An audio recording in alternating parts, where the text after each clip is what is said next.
This statue at the Getty Villa in Malibu is called the Victorious Youth. Italy says that it was illegally exported and needs to be returned, and the museum says no. It's a very interesting case, so let me give you a little bit of background before I give you my opinion. The Getty Villa is home to an important collection of Greek and Roman antiquities. The museum itself is modeled on the ruins of a villa at Herculaneum, which I hope to see in October when I go to visit. The museum itself is really pretty. It's got a great mobile app that explains a lot of details about the objects. And during my last visit, I spent 5 hours, and the only reason I left was because I didn't want to get stuck in rush hour traffic in Los Angeles.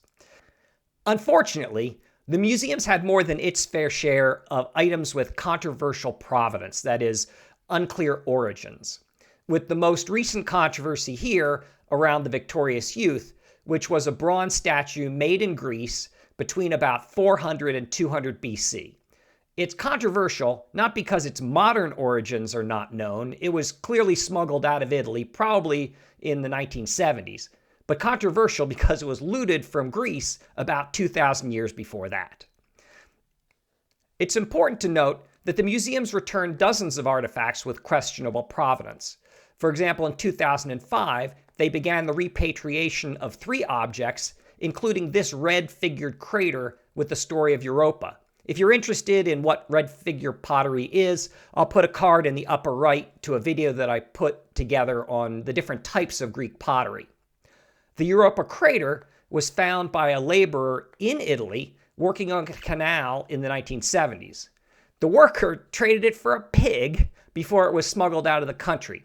It gets even more bizarre because it was determined to have been illegally exported when a photo of it was found in a car after a crash involving an Italian customs official who was also an art dealer. You just can't make this stuff up. Then, in 2007, the museum began repatriation of another 40 artifacts. This included numerous pieces of pottery, as well as a sculpture known by several names, including the Venus of Morgantina. I saw this statue in the Getty when I was younger, and it made quite an impression on me, being the first time anyone had ever explained to me how to identify gods and goddesses. Again, I'll throw a card up in the upper right if you're interested in learning how to use attributes to identify gods and goddesses.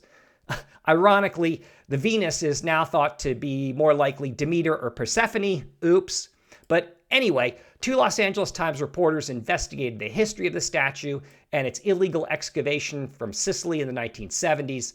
The reporters wrote a book entitled Chasing Aphrodite, Aphrodite being the Greek name for Venus. And their work led to the repatriation as well as a Pulitzer Prize. That's nice. Even as late as April of 2024, the Getty said it would begin repatriation of a bronze head to Turkey that it purchased in 1971 that was looted. So a lot of these illegal digs and lootings happened in the 1970s. I'm not exactly sure why. But let's get back to the Victorious Youth. So the statue was created in Greece between 400 and 200 BC, as I said before, and likely part of a group of statues displayed at a Greek sanctuary like Delphi or Olympia. It appears that it was broken off at the base by the Romans, as you can see here, and then put on a ship to Italy. The ship wrecked in international waters, well, at least what we would call international waters today, as opposed to Mare Nostrum back on the Roman times when it was all Roman waters. But anyway, and it sat there for 2,000 years before the statue was netted by some fishermen in 1964. They took it home to Italy. It was passed around a little bit, and the Getty bought it in 1977 outside of Italy. Now, I don't know Italian or international law, so I can't say it was illegally smuggled out of Italy, but the Italian government says it should not have been taken out of the country, so I don't know. Anyway, so where does it stand?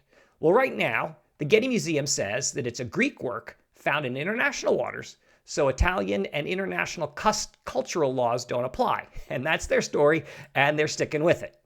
In 1970, an Italian court ruled that the Italians who found it and transmitted the statue out of the country were not guilty because the government couldn't establish the statue was found in Italian waters at that time, and it was not of artistic or archaeological interest. That, of course, has changed.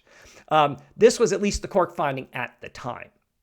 Then, in 1989, the Italians asked the museum to voluntarily return the statue, and the museum said, no thanks. So in 2007, the Italian Tribunal of Pescara ruled that the statute of limitations had expired for suing for recovery. Then it bounced around the Italian courts for a while, and the Tribunal of Pescara eventually ruled that it had to be returned. Then in 2019, again, the museum said no thank you. Then in 2019, the Italian Court of Secession, which is the highest court in Italy, said that Italy had the right to reclaim the statue. So it went to the European Court of Human Rights, who in 2024, in a chamber judgment, ruled that Italy had the right to reclaim it. So Getty now has 3 months to appeal for a referral to the European Court of Human Rights in their grand chamber. And that's where it stands right now. Pretty much everybody agrees that it was made in Greece, it was taken as a spoil of war by the Romans to be melted down, or made part of a Roman collection. But it never made it to Italy or even Italian waters. And as I said, the museum's main defense seems to be this is not to repatriate it to Italy. Here comes my opinion. Okay, it was clearly taken out of Italy, and it's clearly not an Italian cultural artifact, unless looting is part of Italian culture, which I don't think it is. If I were Greece, I would mix it up a little bit and claim that it's a Greek cultural artifact, which it clearly is, illegally looted and exported by the Romans. Everybody seems to agree on that. Italy and the European courts don't seem to care about the statute of limitations, so why should the Greeks? It's not a Roman statue. It's not even a Roman copy of a Greek statue. So it's a Greek statue from Greece. Of course, if Greece wins in an international court suit, I'm pretty sure much of the Greek and Roman art that's currently outside of the Mediterranean would have to be returned. And there are probably some Greek coins in my collection, and probably some Roman coins as well, that I would probably need to repatriate as well, or bury in my backyard. Of course, that's my opinion. If you followed along so far, I hope you enjoyed this story about the victorious youth. Let me know in the comments if there's stuff I got wrong or right. I learned a lot and had fun putting this together. If you want to see more, let me know in the comments and subscribe. You know the drill. And you should see a link in the screen to another of my videos that YouTube thinks that you would like. So give it a click and see you soon.